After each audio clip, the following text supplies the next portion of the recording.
신약성경 히브리서 4장 14절로 16절입니다. 이제 봉독하겠습니다.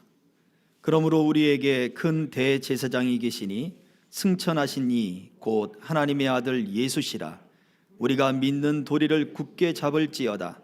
우리에게 있는 대제사장은 우리의 연약함을 동정하지 못하실 이가 아니요 모든 일에 우리와 똑같이 시험을 받으신 이로되 죄는 없으시니라. 그러므로 우리는 긍휼하심을 받고 때를 따라 돕는 은혜를 얻기 위하여 은혜의 보좌 앞에 담대히 나아갈 것이니라. 아멘.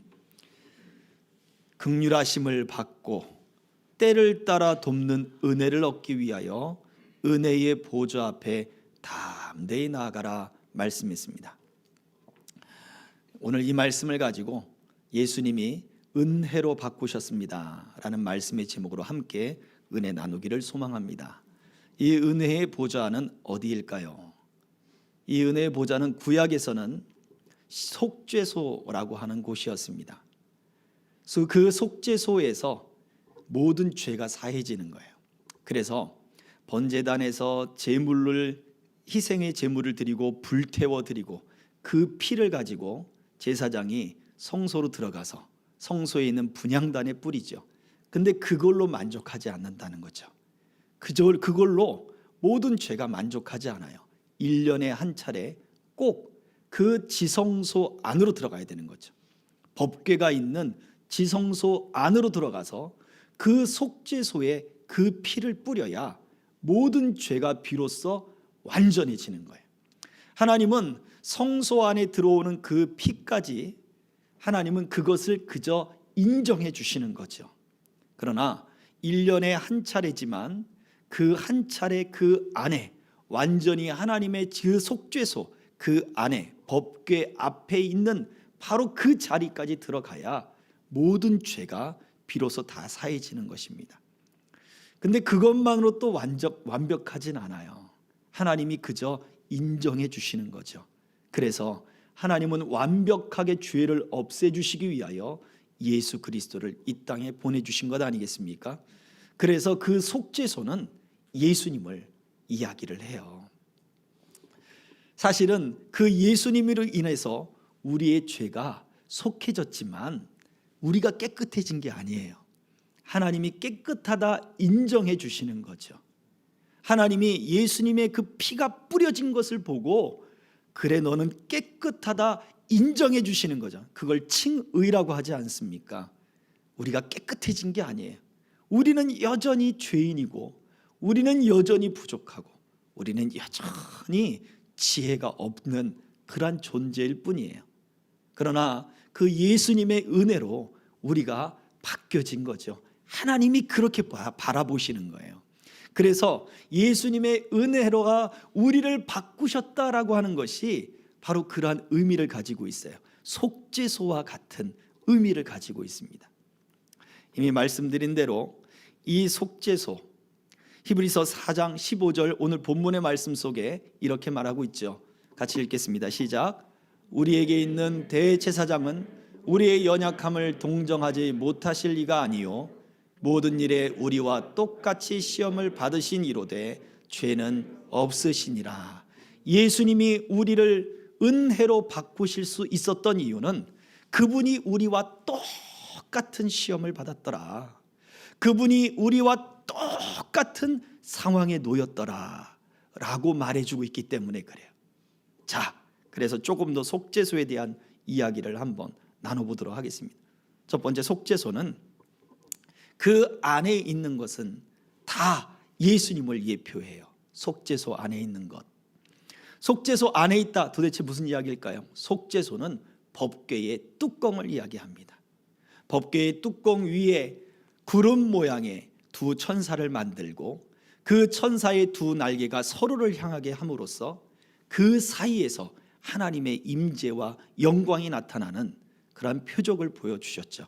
그 두 구름 날개 사이에서 말씀해 주셨는데 이것을 황금으로 만들었고 이것을 화려하게 만들었고 그렇기 때문에 그것이 영광스러운 자리가 아니라 바로 그 속죄소, 이미 말씀드린 대로 완벽하게 죄를 사할 수 있는 은혜가 임하는 바로 그 자리가 되기 때문에 그래요. 법궤 안에 무엇이 들었습니까? 첫 번째, 무엇보다 모세가 받은 두 돌판이 들었죠. 그리고 성경에 보니까 그 안에는 만나를 담은 항아리와 그리고 아론의 쌍난 지팡이가 있더라, 이런 이야기가 있고, 또 법궤 안에는 오직 모세가 받은 두 돌판밖에 없더라 하는 이야기도 있어요. 생각해 보면 아론의 지팡이가 얼마나 길었을까에 따라 틀려지는 이야기예요.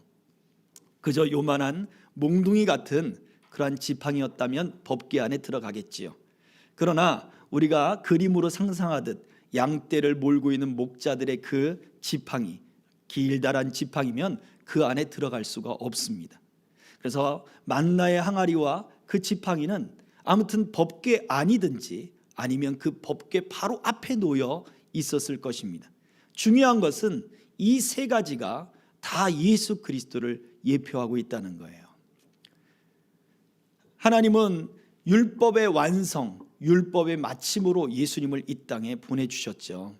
다윗은 시편 40편에 예수님을 예언하듯 그 말씀에 이렇게 기록해 놓았거든요. 같이 읽어봅니다. 시작. 나의 하나님이여, 내가 주의 뜻 행하기를 즐기오니 주의 법이 나의 심중에 있나이다 하였나이다. 저 시편 40편 7절에 보면 두루마기에 이렇게 기록되어 있습니다 라고 하면서 무엇을 이야기해요? 성경에 이렇게 기록되어 있습니다. 예수님에 관한 그런 예표인 거예요. 6절에서는 무엇을 말하고 있냐면 하나님이 번제도 원하시지 않고 화목제의 제물도 원하시지 않고 아무 의미 없는 제사, 아무 의미 없는 희생을 하나님이 원하시지 않는다, 이 말씀을 다윗의 귀에 들려줬다는 거예요. 그랬더니 내가 말합니다. 그 성경에 이렇게 기록되어 있습니다. 예수님은 하나님의 뜻 행하기를 즐겨하는 것이 그 마음의 중심에 있습니다. 무엇을 말해줘요? 하나님의 말씀이, 하나님의 율법이 바로 그 마음의 중심에 있어서 예수님은 그 하나님의 뜻을 행하는 것이 즐거움이요, 기쁨이요, 양식이 되었다는 거예요. 그렇기 때문에 우리 예수님이 하나님의 율법의 완성이요, 마침이 되시는 거죠. 사마리아 그 수가성 여인을 만나러 갈 때도 성경에 내가 반드시 가야 되겠다라고 기록되어 있어요. 내가 그리로 가야 되겠다. 우리 성경에는 반드시라는 말이 기록되어 있지 않지만 원래 그 원어 성경에는 반드시라고 하는 말이 뜻이 담겨 있어요. 왜 주님이 그 길을 반드시 가야 됩니까? 그 여인이 그 자리에 있잖아요. 그 여인과 대화한 것이 무엇입니까? 하나님이 찾으시는 예배에 대한 말씀을 나누셨어요. 이 산에서도 말고 저 산에서도 말고 하나님이 찾으시는 자는 영과 진리로 예배하는 자다. 그 여인은 동네에서 손가락질 받는 여인이요, 동네에서 비난받는 여인 아닙니까? 그때 제자들은 음식을 구하러 동네에 갔다가 돌아왔어요. 여인과 대화가 끝난 이후에 제자들이 예수님께 음식을 드립니다. 예수님 시장하셨죠? 음식 어서 드세요. 그랬더니 예수님 뭐라 그래요? 나의 양식은 다른 양식이, 너희들이 알지 못하는 양식이 있는데 그것은 바로 하나님의 뜻을 행하는 것이다. 하나님의 뜻 행하기를 즐겨하는 것이 그 마음의 중심에 있으니 우리 주님의 양식조차도, 그 육체의 허기짐을 다 없애버리는 그 양식조차도 하나님의 뜻이 된 것이고 하나님의 일을 행하는 것 아니겠습니까? 안 먹어도 배불러. 우리는 그런 이야기 하잖아요. 그런 경험들 하잖아요. 그러면서도 뭐 먹게 되지만 그래도 그 마음에 우리가 어떤 보람찬 일들, 내가 가치 있다 생각하는 일들이 해결됐을 때 진짜 안 먹어도 배불러 이러지 않습니까? 똑같은 거예요. 우리 예수님의 모든 것에는 하나님의 그 말씀을 즐거워하는 것이 그 중심에 있더라라는 거예요. 율법은 하나님, 우리 예수님이 그 기뻐하시는 뜻을 다 이루셨어요. 그래서 우리는 이제 율법의 시대가 아닌 복음의 시대요, 은혜의 시대를 살고 있는 것입니다.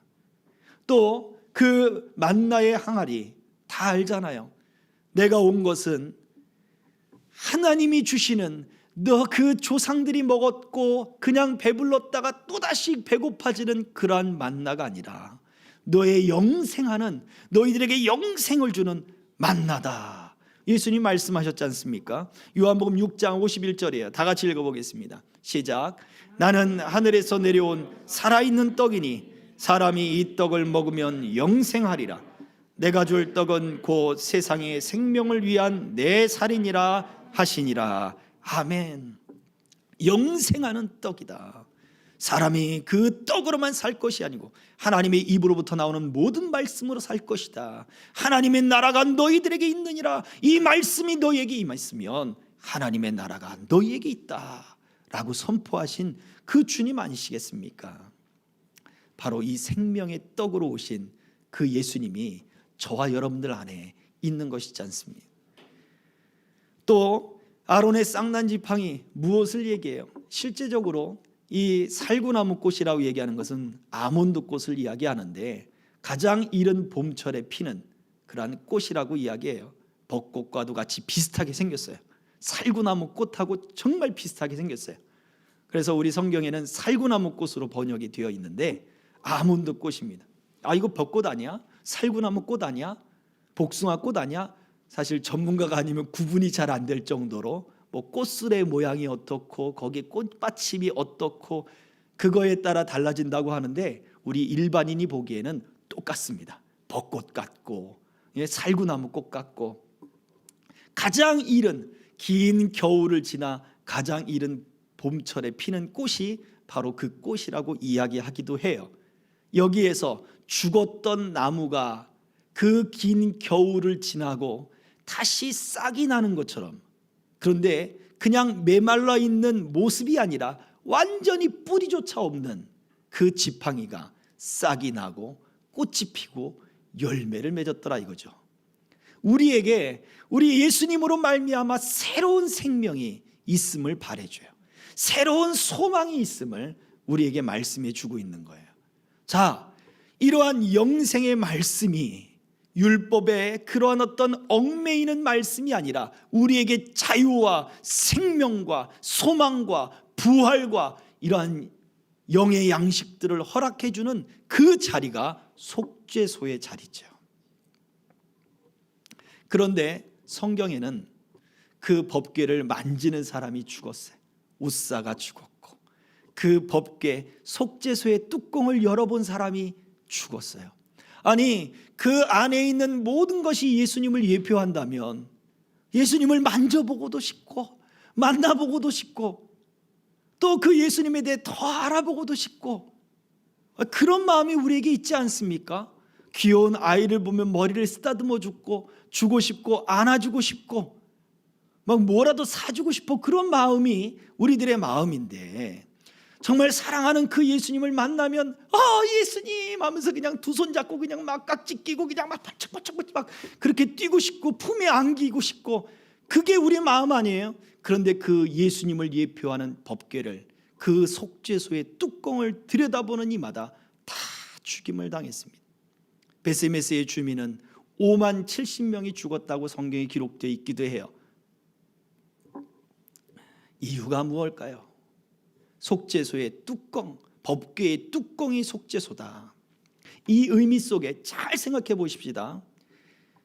하나님의 율법인 말씀 그 두 돌판을 받았을 때 사람들이 어땠냐고요? 사람들은 그 두 돌판을 받을 때 모세는 그 시내산 위에서 돌판을 받고 영광스러운 하나님의 은혜 가운데 있는데 사람들은 밑에서 금송아지를 만들고 있었어요. 그리고는 이것이 우리를 애굽에서 인도해낸 하나님이다 라고 하면서 그렇게 쉽게 하나님을 떠나버렸어요. 그들이 하나님이 아닌 애굽의 신을 섬기자라고 한 게 아니잖아요. 하나님을 섬기자라고 하면서 금송아지를 만들어버린 거예요. 하나님이 원하지 않는 방식으로, 하나님이 싫어하는 방식으로 하나님을 찾고 있는 거예요. 오늘날 우리가 이 말씀을 대할 때 정말 우리는 그 시편 40편 그 8절의 말씀처럼 우리 마음 중심에 하나님의 뜻을 행하는 것이 하나님의 말씀으로 인해서 우리 마음 중심 가운데 정말로 깊이 기쁨으로 삼고 있는지, 아니면 말씀을 내가 받았는데 아닙니다 하나님, 내가 이 말씀만큼은 내가 절대 할 수 없습니다, 우리가 그렇게 거절하고 다른 뜻을 찾고 있지는 않은지. 우리가 옛날에 그런 게 있었어요. 그 성경 떼기라고 하는 걸 하는 분들이 있습니다. 우리가 뭐 명절에 우리가 신년 예배 때 말씀 뽑기를 하기도 하지만 그런 의미가 아니라 하루하루 왜 우리 화투장 이렇게 떼면서 점치듯 오늘 하루에 점치는 분들 있잖아요. 저희 할머니도 그런 걸 잘하셨는데 그거를 성경 떼기로 하는 거예요. 주님 오늘 내게 무슨 말씀을 주시겠습니까? 딱 했는데 가룟 유다 목매달아 죽다. 주님 이거 아닙니다. 주님 이거 아닙니다. 오늘 내게 이런 시련을 주십니까? 또 딱 됐는데 너도 이와 같이 해라. 이 말씀이 딱 들어오네요. 오늘따라 이게 참 주님 이러시면 곤란합니다. 다시 한번 주님 확실하게 말씀을 주십시오. 딱 됐는데 속히 행하라. 이런 식으로 말씀을 대한다면 이것은 다른 방법, 다른 뜻을 쫓아 하나님을 섬기는 것 아니겠습니까? 역사적으로, 성경의 역사적으로 이 모세의 두 돌판을 받는 이스라엘 백성들의 모습이 그랬다는 거예요. 그리고 그들은 끊임없이 하나님의 말씀이 그들 마음의 중심이 되어서 기쁜 마음으로 하나님을 섬기는 것이 아니라 안식일을 범하지 말래 그러니까 그러면 몇 걸음까지 걸어야 되지? 이 계산을 하고 있는 거예요. 하나님이 왜 안식일을 범하지 말라고 했는가? 그 안식일은 사람을 위하여 있는 것이고 하나님이 사람을 창조하시고 세상을 창조하시고 하나님이 안식하며 쉬셨으니 하나님이 영광을 받으시는 날이잖아요. 그러면 하나님의 영광에 관심이 있어야 되는데 몇 걸음까지 걸으면 안식일을 범하는 것과 안식일을 범하지 않는 것이지, 이 생각을 하고 있으니 맞지 않는다는 겁니다. 오늘날 유대인들이 여전히 그러고 있어요. 유대인들의 냉장고에는 스위치가 달려 있다고 하죠. 우리는 냉장고 문만 열면 바로 불이 켜지는데 유대인들 안에는 냉장고엔 스위치가 있대요. 안식일이 되기 전에 문을 열고 꺼야 되는 거예요. 안식일 날 문을 못 열어요. 그 스위치를 못 끄면 불이 켜지는 건 일을 하는 거거든요.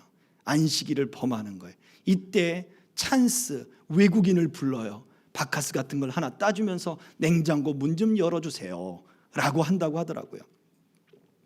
이것이 무슨 의미입니까? 아무 의미 없는, 말씀과 전혀 다르고 하나님이 원하지 않는 그러한 뜻을 따라 살아가는 삶의 모습 아니겠습니까?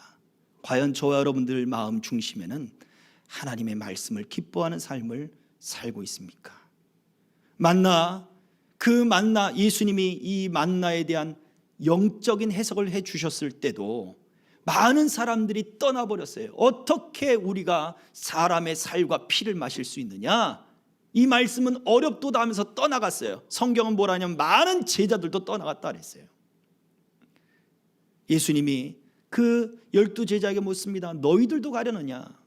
그들은 말합니다. 영생의 말씀이 여기 계심에 우리가 어디로 가겠습니까? 진정으로 영생의 말씀을 믿는 사람들에게는 복이지만 그렇지 않은 사람들에게는 예수님을 떠나가는 사건이 되지요. 하나님은 그 광야길로 인도하시면서 그 출애굽 그 사건 중에 반석에서 물을 내셨어요. 아무것도 없는 그곳에 하늘에서 만나가 40년 동안 내렸어요. 그 징계를 받고 있는 가운데서도 하나님이 다 먹이시고 다 입히시고 하나님이 다 돌봐주시더라고요. 그런데 이스라엘 백성들은 지금 출애굽하는 과정 중에도 자기들이 가지고 온 양식이 떨어졌다고, 이제 여기서 굶어 죽는다고 원망하고 그렇게 하나님 앞에 불평을 늘어놓습니다. 만나를 먹을 때는 어떻습니까? 이야, 우리가 애굽에서는 이 만나 말고 애굽에서 먹었던 것은 더 좋은 음식을 먹었어.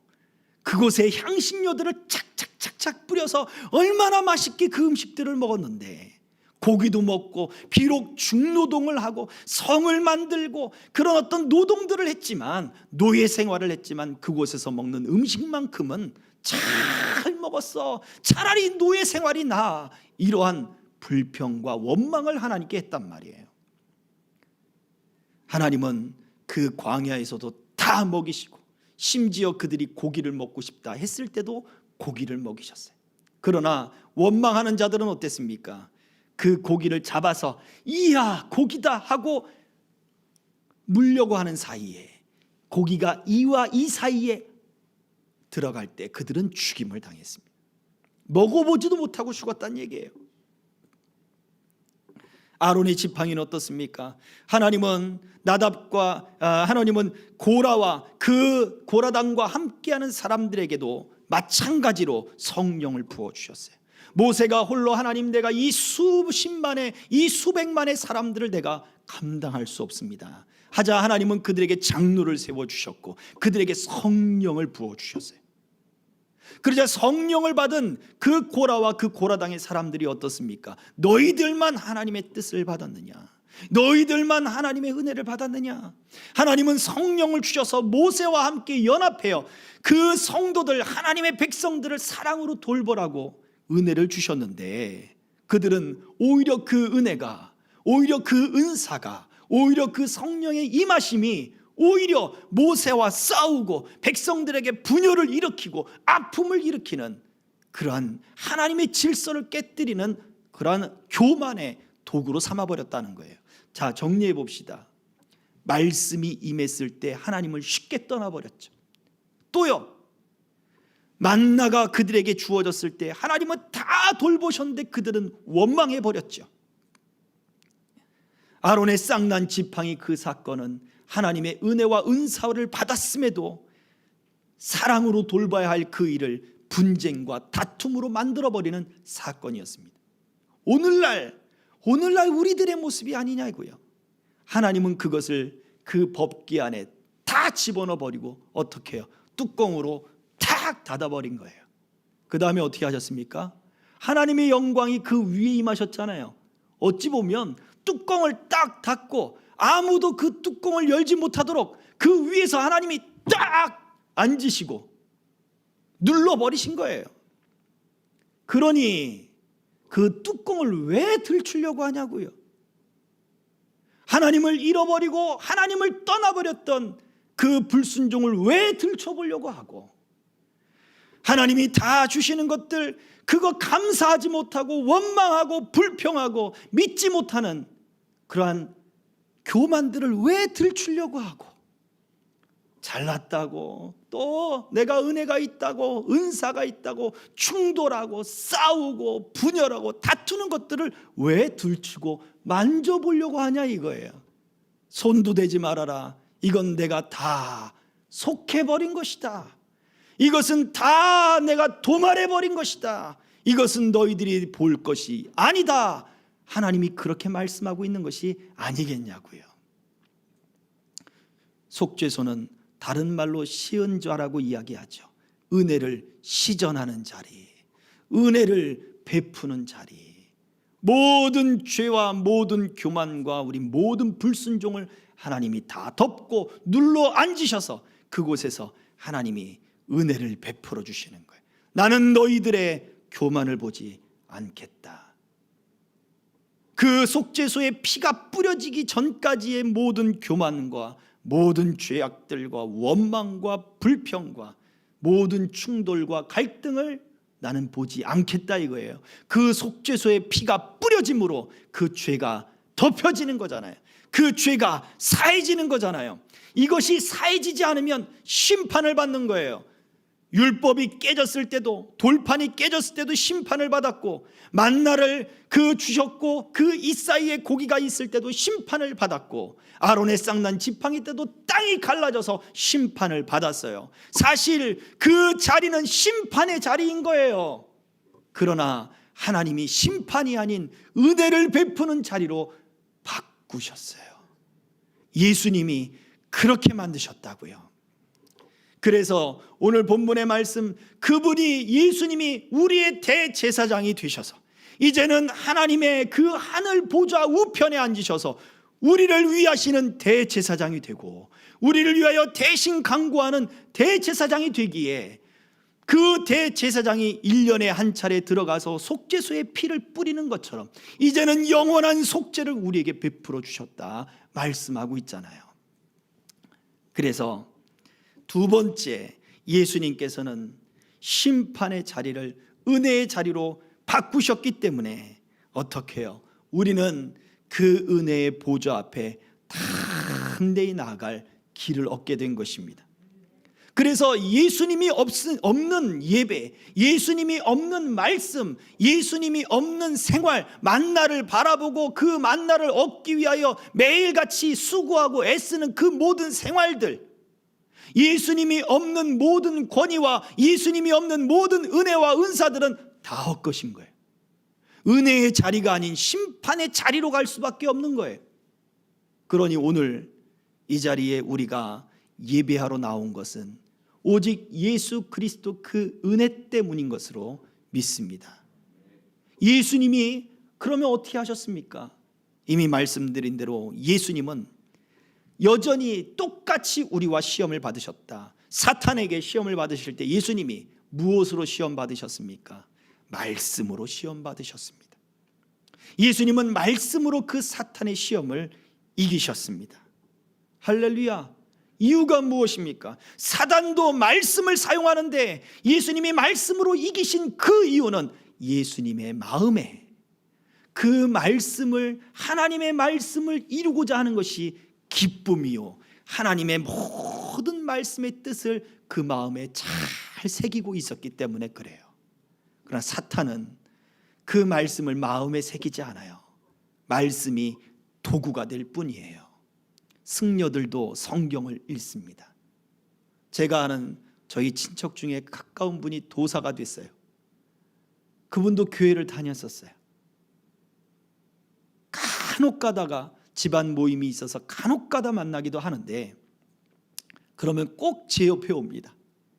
술을 잔뜩 먹고 제 옆에 와가지고 제가 목사는 걸 아니까 자기가 교회 다녔던 이야기, 자기가 돌을 닦는 이야기, 이런 이야기를 저한테 막 늘어놓습니다.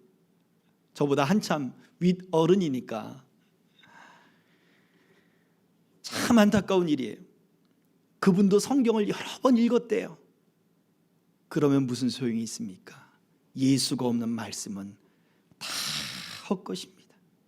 오늘 우리가 예배하는 이 자리에 예수님의 그 은혜가 반드시 필요한 것입니다.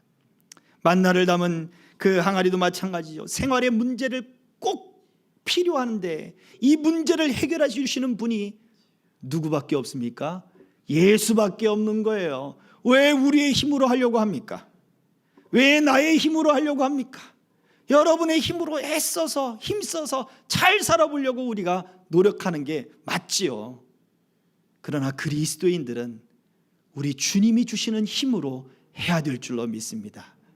그분이 우리의 모든 것을 공급해 주시고 그분의 방법을 쫓아 우리가 해나가는 거예요. 아론의 지팡이도 마찬가지죠.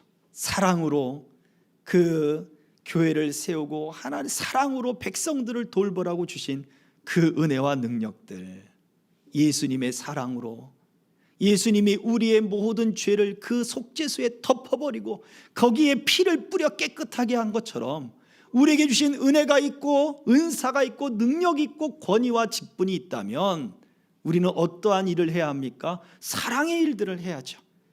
너희가 서로 사랑하면 이로써 내 제자인 줄 알리라. 우리 주님의 방법이에요. 이것이 새 계명이에요. 이것이 복음의 계명이에요. 이 은혜의 삶을 우리는 살아가야 됩니다. 예수님이 똑같이 우리와 이와 같은 시험을 받으셨는데 다 말씀으로 이루셨더라고요. 다 사랑으로 이루셨고 다 하나님의 뜻을 이루시는 것으로 이루셨더라고요. 그렇기 때문에 저와 여러분들에게도 이러한 주님의 우리와 똑같은 삶을 사셨기에 나도 말씀으로 예수님과 같은 이러한 은혜를 살 수 있구나, 이 소망을 가져야 될 줄로 믿습니다. 말씀을 정리하겠습니다. 예수님이 심판을 은혜로 바꾸셨습니다.